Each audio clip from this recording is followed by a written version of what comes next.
Ladies and gents, and this is 40k, the Death Core of Krieg, Warhammer 40k lore, history by the channel Lutin09. Yes, Lutin posted a Death Core of Krieg video and I couldn't wait. This is the latest video, I guess yesterday this was posted. It's 1.5 hour video, that's usually how it goes with Lutin videos. But yeah, this is going to be really deep lore about Death Core of Krieg. I saw the Arc video, video on Death Core of Krieg, and I realized like how twisted and fucked up the whole scenario is. I guess Lutin's gonna shed more light to it. But yeah, hope I'll remember some of it, right? I'm pretty sure I'm gonna remember it. It's fucking awesome. In the usual Imperial Guard element, Death Core of Krieg are one of the most interesting thing that is, right? Because right now they're in the state of like guilt, right? Because of how they revolted this and that, and because of that they are really committed to the cause or whatever. They send out troops like it's nothing. That's all their thing, and their conditions, right, where they came from, where they are, is fucking ridiculous. So let's see the gas mask noises and let's watch it.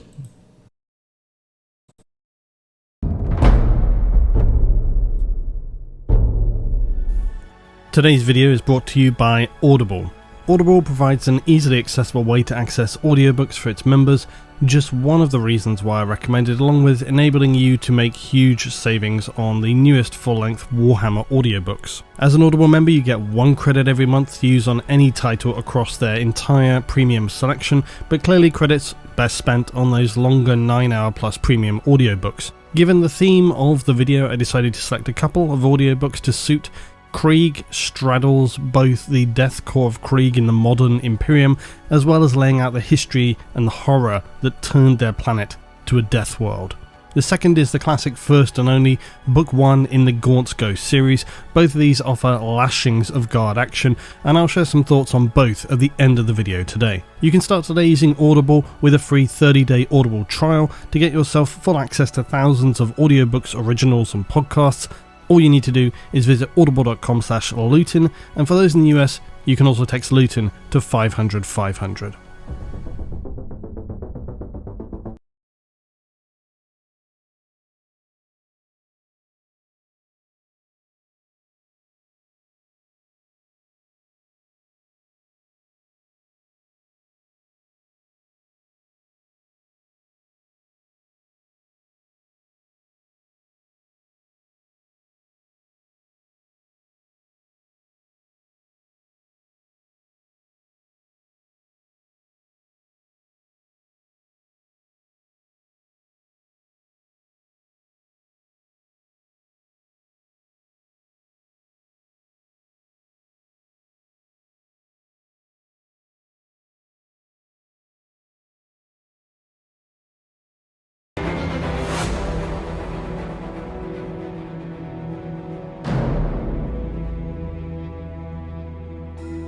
Now, on my pending list of dedicated breakdowns to make, the Imperial Guard are still up there, along with those sisters and yes, the Astartes, and we'll inevitably get to speaking more about the Guard in a more general sense later. But as you may have sensed over time, my content delivery plan is, let's just say, chaotic. And don't overthink the use of that term. I already got sent a mystery box this week by the Imperium.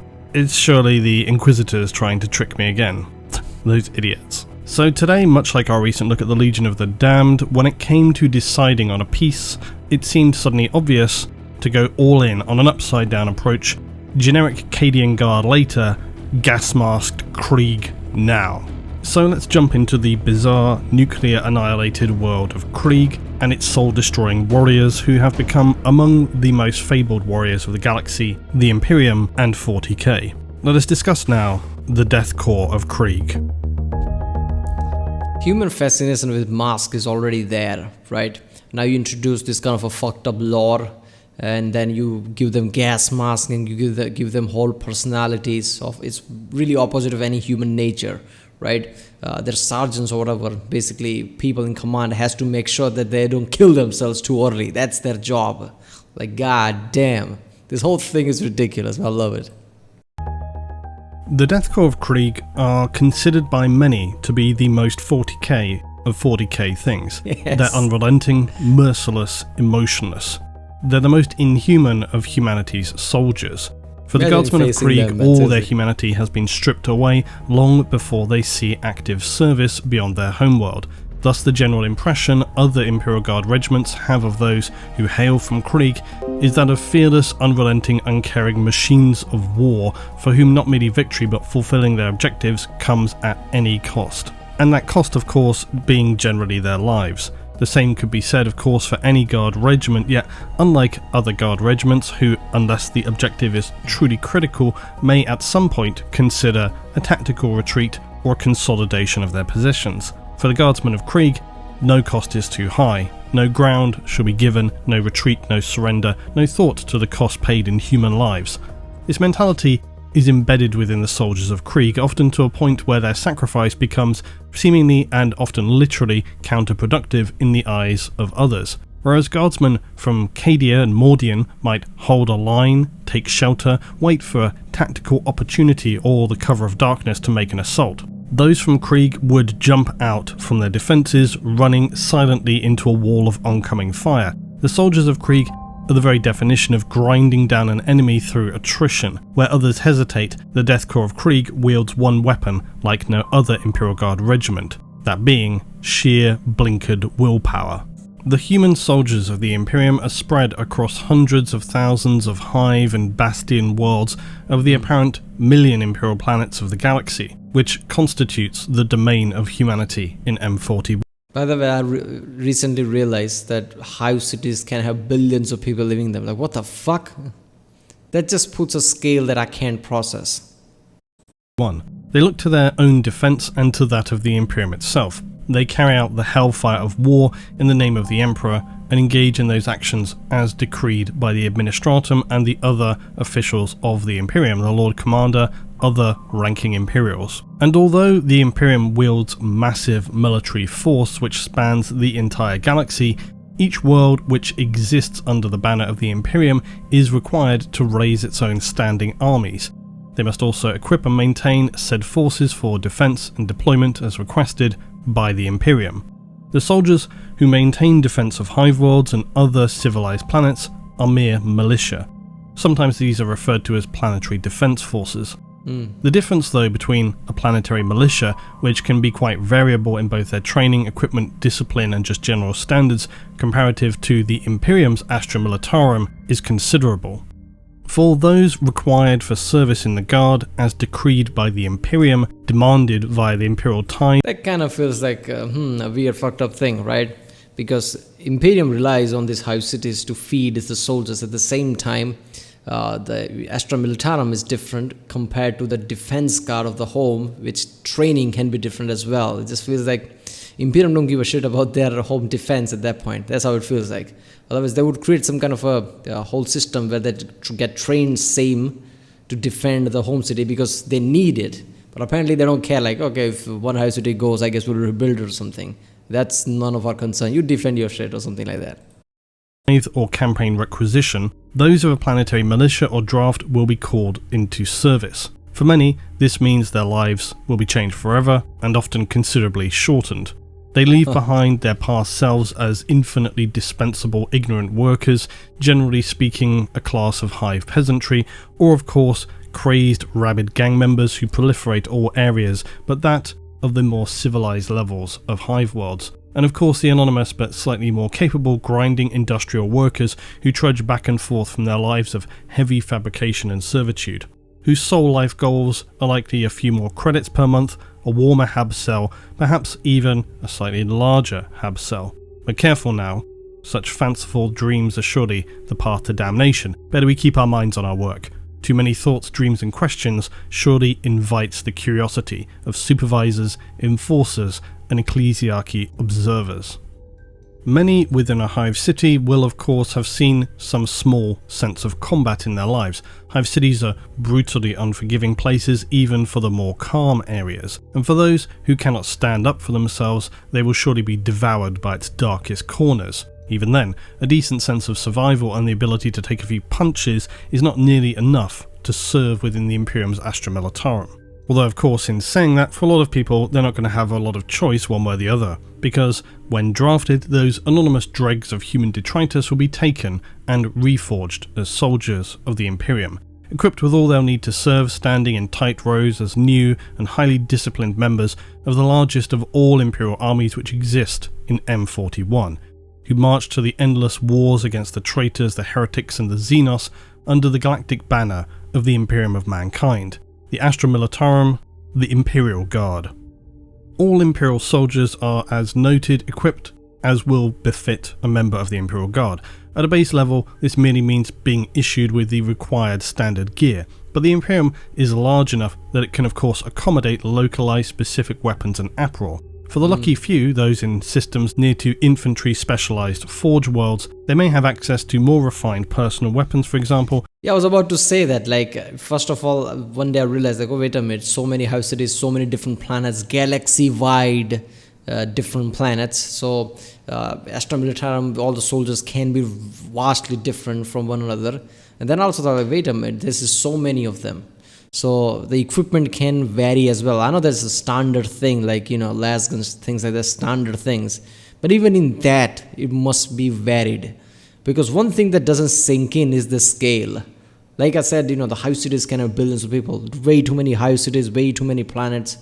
The Imperium is ridiculously big. And Astra Militarum, it kind of reflects that. There's common soldiers. So there are going to be a ridiculously large number of them. And they can vary, their equipments can vary. Like, goddamn.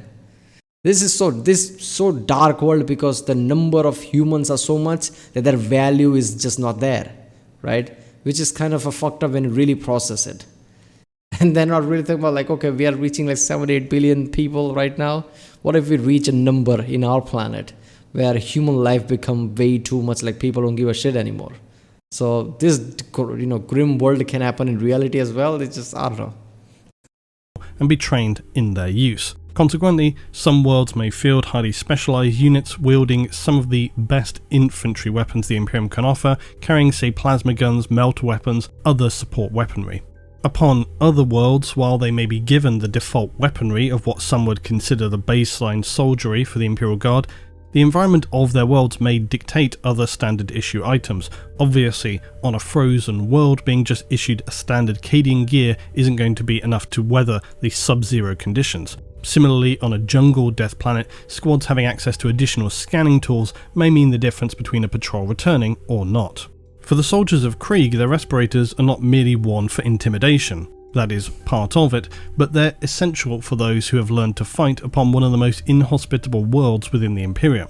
Their trench shovels are an integral part of their fighting doctrine. Wait a minute, that is part of it? Intimidation is part of it? I thought that was just, they needed the mask. They never thought, oh, wait a minute, it's going to intimidate people. As well. When brought into close combat, these are surely as lethal as any Kadashan machete or Mordian bayonet. Of course, in theory, should any forces found to be lacking or wanting in any regard, regional commanders or planetary governors should likely be stripped of their positions, their families disgraced, and in the most egregious of examples, additional censure or other punishment, sometimes in public, designated by the powers that be, the Inquisition, Administratum, or the Lord Commander himself, although pretty unlikely. But all of this is just in theory. In actuality, I'd consider it a safe bet that within many campaigns, regiments go to battle with second-hand equipment and just whatever is to hand. For the veil of propaganda is both blinding and suffocating within the Imperium. Whatever we may presume is the standard operational fare for the many thousands of humans pressed into service, the chances are it's far from the truth. Sometimes better, but far more often worse. The Imperium wields some of the most devastatingly powerful forces in the galaxy, which it will not hesitate to throw down against its numerous enemies. Powerful forces such as the Astartes, the Titan legions of the Mechanicus, Night Houses, and countless other surgical strike tools such as the members of the Officio Assassinorum. Yet for all the terrifying Xenos threats that exist, or the pervasive ever-present nightmares of the Warp, when it comes down to it, the Imperium spends considerably more time quelling rebellions and civil wars within its own borders. These smaller scale rebellions are the bread and butter of war in the galaxy of M41. I was about to say that in the start of the video, like, Imperium mostly fights off Xenos races, right? Like whether it's Necrons, whether it's orcs mostly, right? Tyranids, I mean, other thing would be like Tau or Eldars maybe. But, I'm like, okay, wait a minute. Do they fight human versus human type of thing? But like it is just said, like most of it is just like rebellion. So yeah, their own planets, their own people rebelling, and that's where most fighting is going to be. So just imagine that, right? Like you're in a fight, right? You're rebelling and you see gas masks, all those people arriving, like, and you know who Kriegs are, right? The Death Korps Krieg are. What is the psychological effect of that? Like, holy shit, we are fucked. It's ridiculous. And, there are going to be lots of battles, right? Like this, rebellions and different type of war. I'm sure that they're not going to, release Astartes or Titans in all of the battle, right? They would see like it's not big enough. So most battles will be fought by Astra Militarum or a general military, right? So I'm just thinking like you're fighting, right? Conflict is just going on, and then suddenly you just see a fucking, space marine arriving. Like, what is your mentality? Holy shit, we are fucked. So there are very much layers to it, and then you see a Titan, like goddamn. This is why the more human of human forces, such as the Militarum, the Sororitas, exist in the first place. They are, of course, pitted against the most horrifying enemies of mankind, but across countless human worlds that attempt to throw off the shackles of the Imperium, these absurd upstart rebellions must be continually put down to maintain the ever-dominating empire of the Emperor of Man's Imperium. And were it not for the crushing hammer of the Militarum, the Imperium as it stands would simply not survive. These are not the halcyon days of M30, when the legions of Astartes crushed or welcomed worlds back to humanity. By M41, the Astartes spend most of their time suppressing and holding the line against far more dangerous and horrifying enemies than a traitorous planetary governor with ideas above his station. So it's not unreasonable to say that without the Imperial Guard, the Imperium would truly struggle to maintain its grip on the galactic dominion of humanity. And I should also note, within the summarised further exploration of Krieg today, there are of course some spoilers to anyone who wishes to listen to the audiobook first. But with that, let's learn more about the Death Korps of Krieg. Here they come.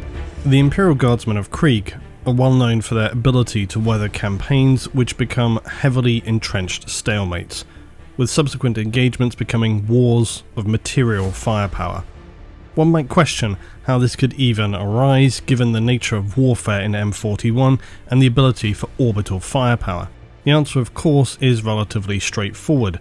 On planets of the Imperium which rebel or whose leadership is overthrown, they often have considerable material resources, as well as holding valuable production and infrastructure systems that if able to be captured without orbital obliteration, you all can just the bomb better. everything all the time. And this is why you will see ground campaigns of hundreds of thousands, even millions of Imperial soldiers who are very much the most disposable resource.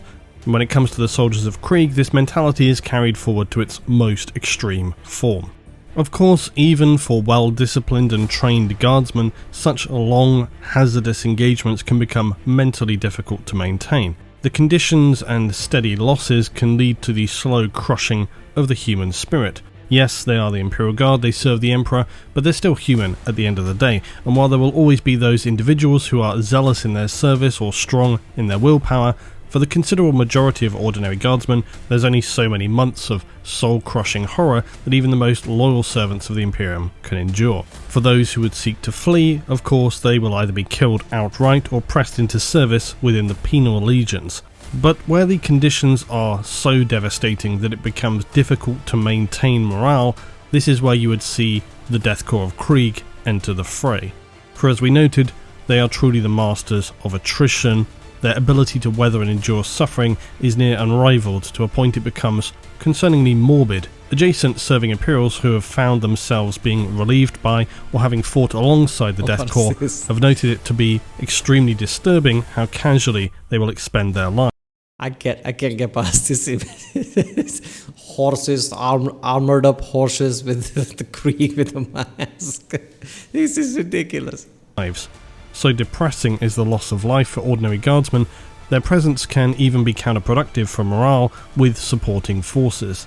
It has been said that on occasion, commissars have deemed it necessary to in fact order the forces of Krieg from throwing themselves so casually at an enemy or engaging in acts of self-sacrifice that amounted to a truly depressing waste of human life. in the service of often only achieving minimally important objectives. Yeah, I can imagine that, right? Like Death Korps of Krieg being a really demoralizing thing for every other, I guess, soldier group. Right? Imagine whole their mentality, the way they talk, the way their expression is like, okay, you know, their need to just sacrifice themselves, being too extreme. Well, other Astromilitant soldiers sees how they're operating, how they basically suicidally just attack everything and die. Imagine what go through with your average soldier. Like, what the fuck? That would be demoralizing, right? That would break some people. And even in the face of crushing wars of attrition, they maintain an almost passive emotional level. So the important question is, when did the Death Korps of Krieg begin to display these characteristics? And why do they care so little for their comrades in battle and their own selves? How are they seemingly so fearless? How are they willing to throw away their lives without so much as a second thought? How did they become so adept at battles of material attrition in the worst environmental conditions possible? Why do they wear such terrifying uniforms that are both bleak and intimidating? But most importantly of all, what is underneath those respirator masks? Yeah, their whole backstory is so fucking ridiculous. We're gonna see here, obviously, but their whole backstory is so fucking ridiculous. And by the end, they're just psychotic at this point. All the conditions they go through.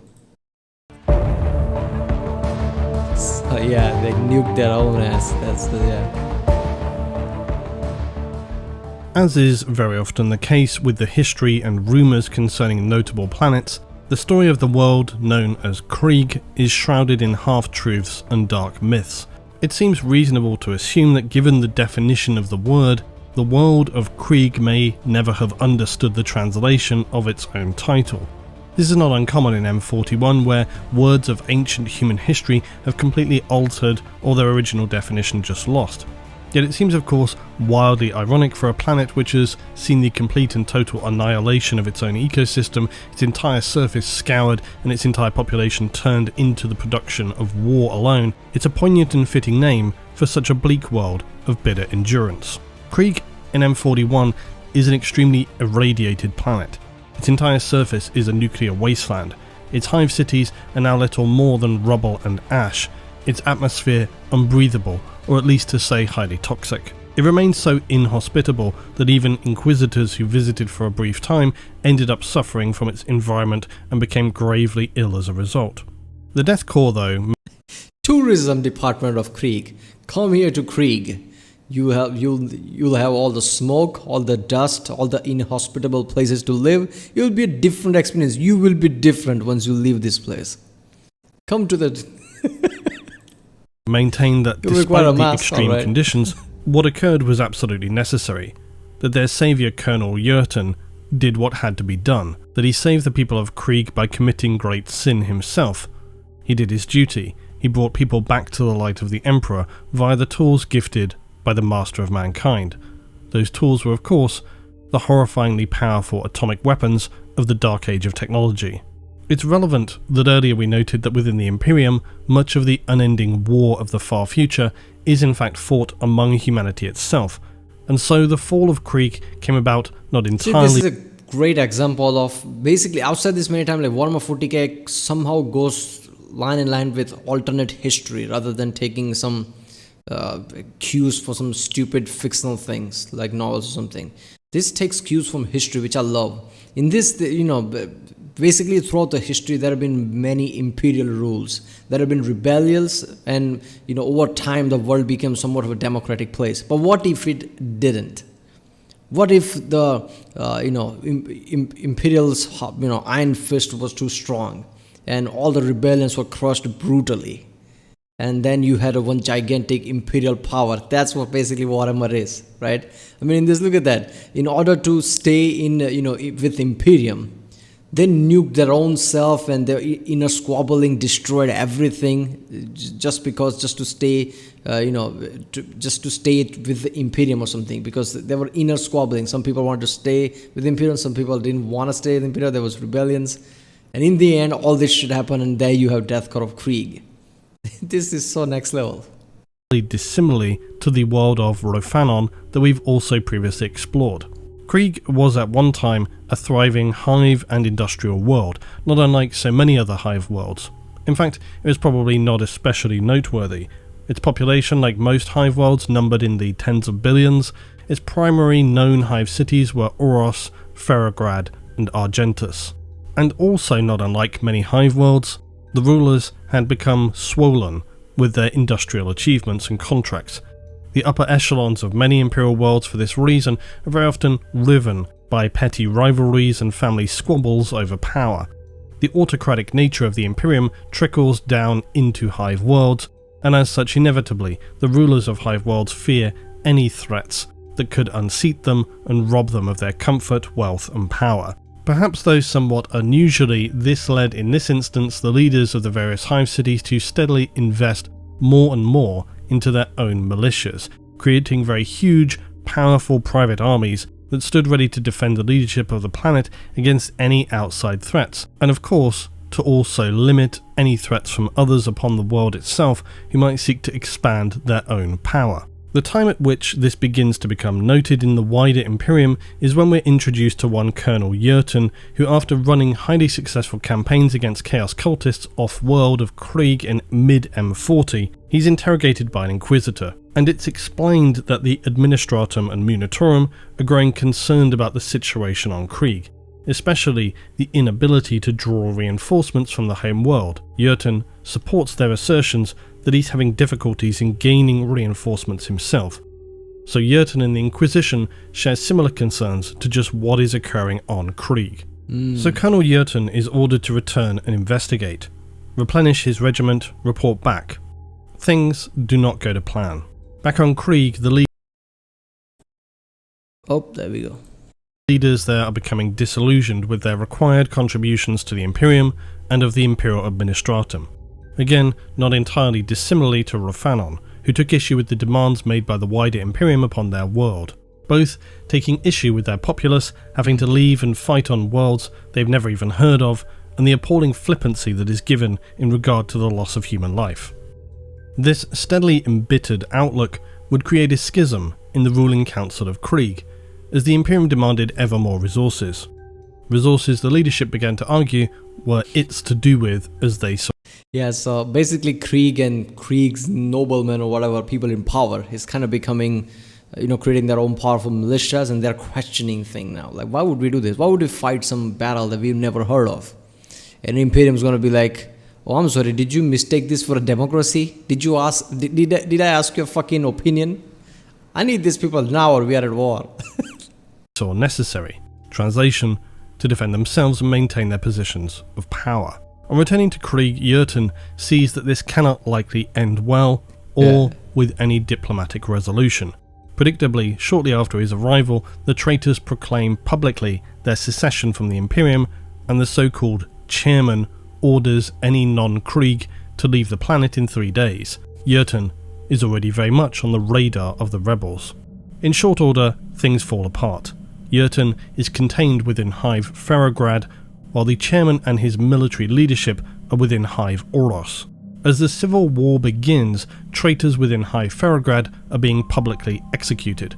The civilians barely notice anything has changed. They heard one day something about not being in the Imperium anymore, but now they are again under Colonel Yerton. They shrug it off and barely give it much further thought. Meanwhile, within Hive Oros, things are also not going smoothly. For the traitors of the chairman's newly minted Krieg People's Army, reports are already coming in of attempted sabotage. Small cells of resistance are also making their own preparations.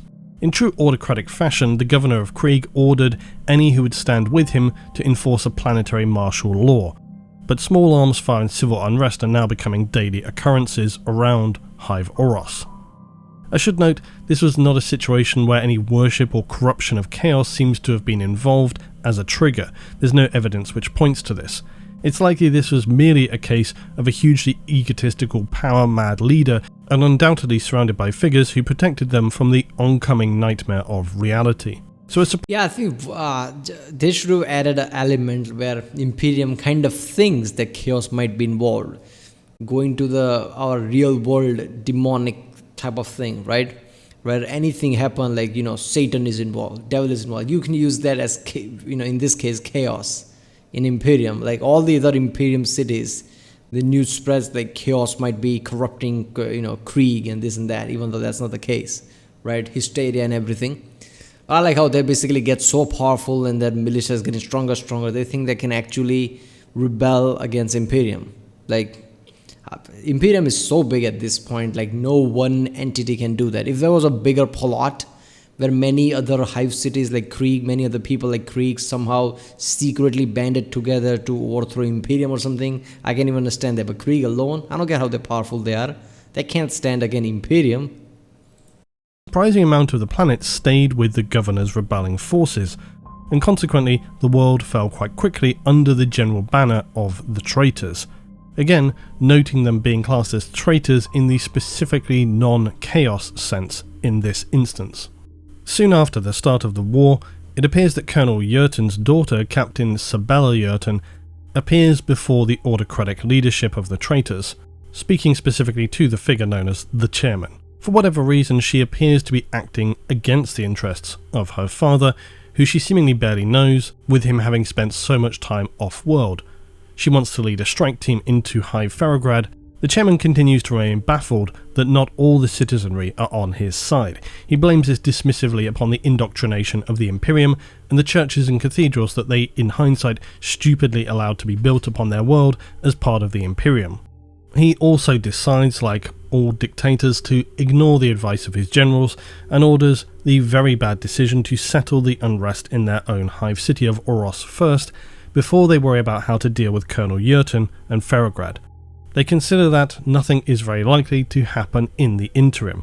Interestingly, and perhaps against what we might wish to presume, for as traitorous as this chairman, the leader of the rebellion against the Imperium, is, he seems far less willing to throw away the lives of the citizenry unless absolutely pushed to do so, comparative to, say, leaders of the Imperium.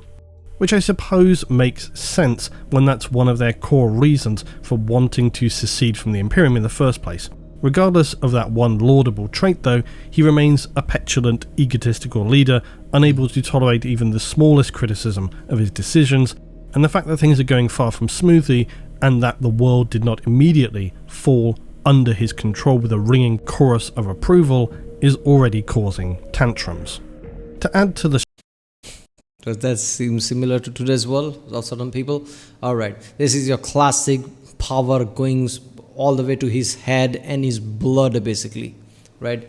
If you take out his blood and do a blood sample, the only thing will come out is power hungry. This is fucking ridiculous. I think, Imperium should have created some kind of a structure in every of their hive cities, which prevents a person or multiple person gathering power like this. I think it's in their own favor, right? So they have some kind of a system where nobody gets too powerful enough to try to overthrow Imperium or something. But I guess it's too much to do comparing how many worlds are there. But yeah. Stress of things, the chairman is then nearly killed by a bomb in his armoured limousine within Hive Oros, which they had felt to be their rock-solid home territory. Damn. This understandably shakes the chairman at his near assassination so early into his effort to break free from the Imperium. Clearly many citizens upon the world of Krieg, even within Oros, are not so accepting of this attempt to grab supreme executive power over the world. Colonel Yerton's daughter does lead her mission into Hive Ferrograd on the pretext of attempting to assassinate Yerton, but then surprisingly she pivots on this, declaring her intention to defect and to join them, allowing herself to be captured. Is this part of some master plan though? The chairman, under immense pressure, feels pushed into attacking Ferrograd and Yerton. It's clear that Colonel Yerton's unbreakably zealous belief in the Imperium offers no compromise or alternatives.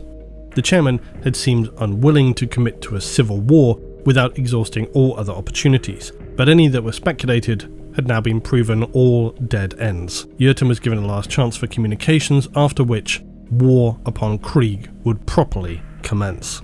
The rebels' singular objective: to raze Hive City Ferrograd to the ground. It is true that the loyalists were unfortunately grossly outnumbered, yet they refused to relinquish the world to the traitors who turned against the Emperor. Only their hive city, Ferrograd, remained to stand against the power-mad governor and those others who lacked the will to resist. Within Ferrograd, the 83rd Imperial Guard Regiment under Colonel Jurten became a point to which any and all remaining loyalists began to flock to.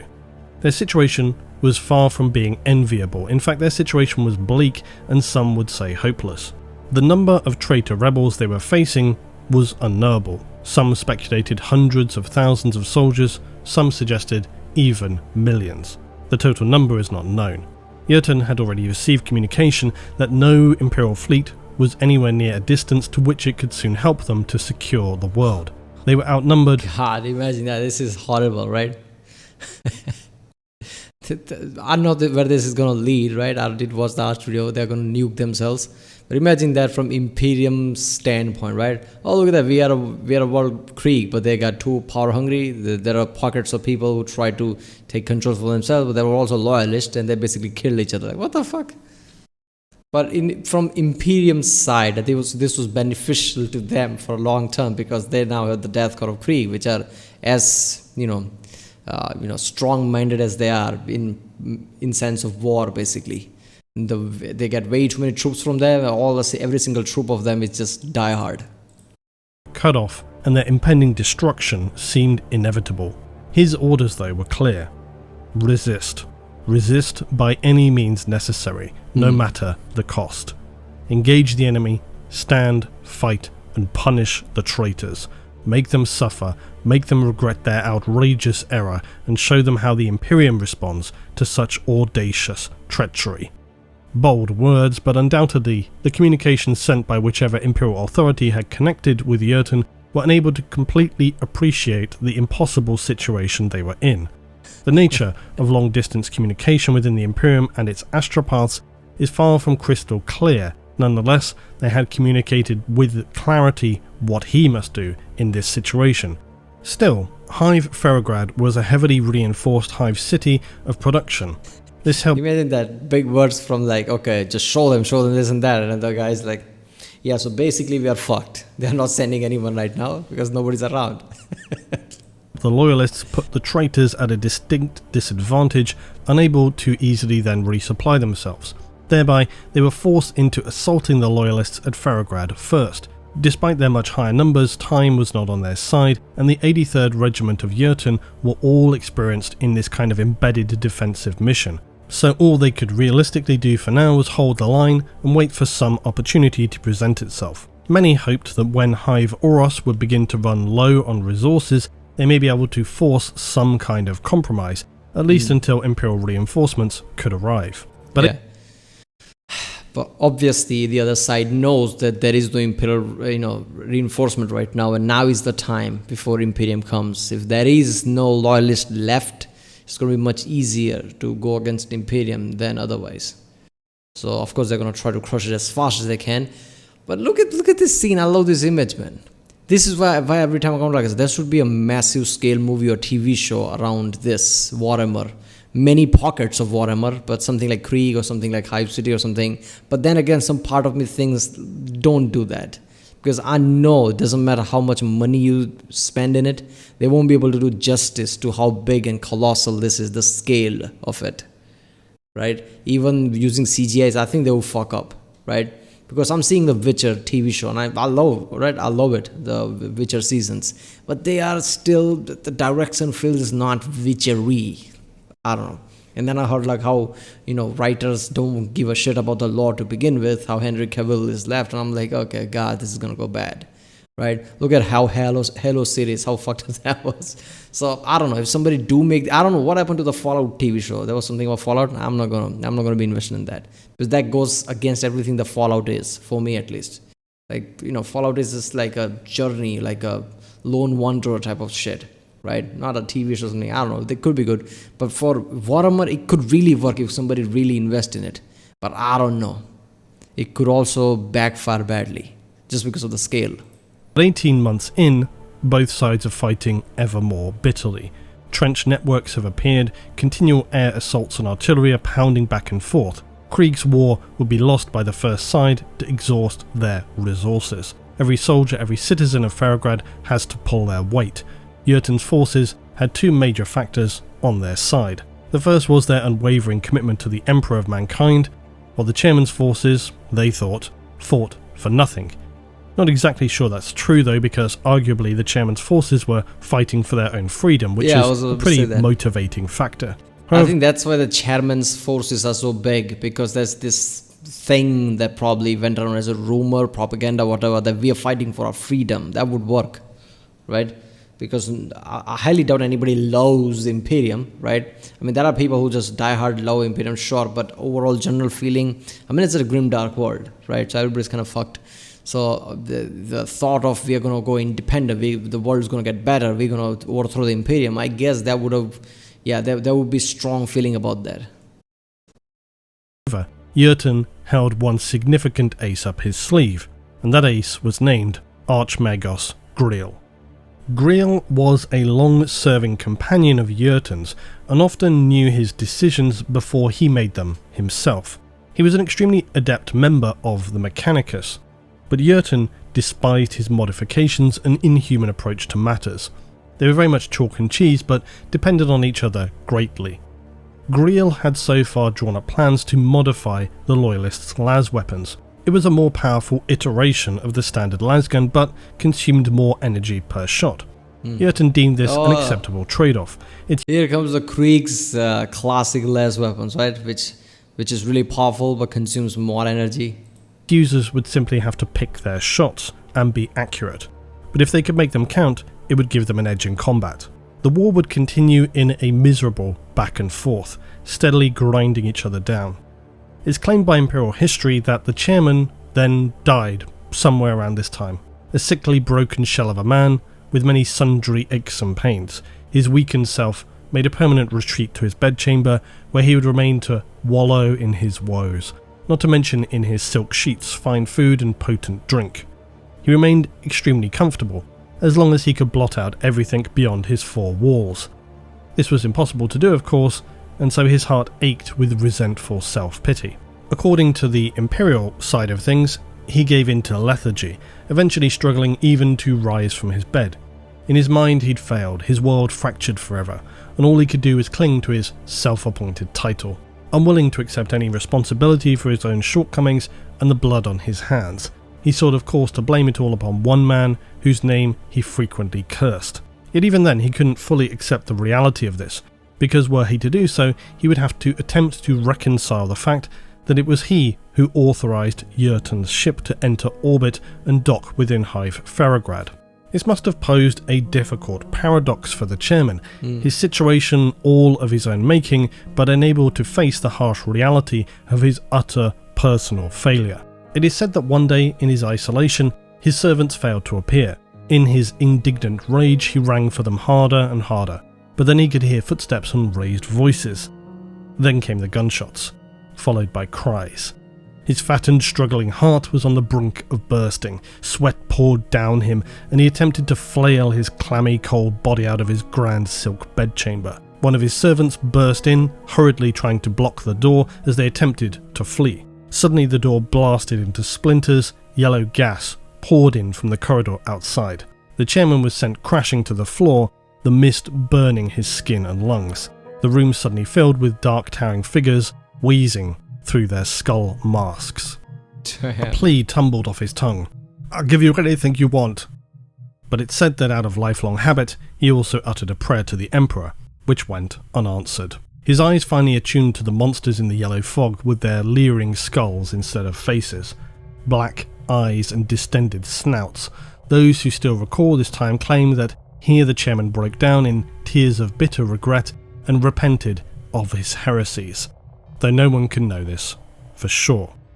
The last thing he would see was that of the masked... Damn, if that is true, that is such a fucking epic thing, right?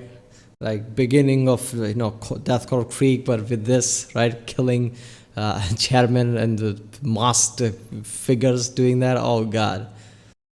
I mean, this is such a well-made thing. You can create an awesome TV show or scene, right, of this, and it would be like, holy shit, one of the epic thing ever. Man, I love the writing of this thing. I love the writing of the lore. This all started as a tabletop game, and look at the lore. I fucking love it. You know, we're going to stop here. It's 30-minute mark here, and our video is already 45 minutes. I'll do this in 3 parts because it's 1.5 hour video. I guess. So I'll do second part tomorrow. But damn, I love this. The Death Korps of Krieg, one of the most interesting topic in Warhammer ever. Right, everybody loves it. Right, everybody loves gas mask noises. Every time I think of Death Korps of Krieg, I always imagine the game Stalker and its universe. Right, I don't know how many people played Stalker, but when I played it, I was in a mindset and time where I could really invest in it, and I really felt that game. I played hours on end, right, and all this nuclear apocalyptic type of feel, dark feel, grim feel of it, with the music and ambient music of it. That's what I imagine whenever I think of Death Korps of Krieg. It's so fucking good. Audible, I guess I'll see you next time.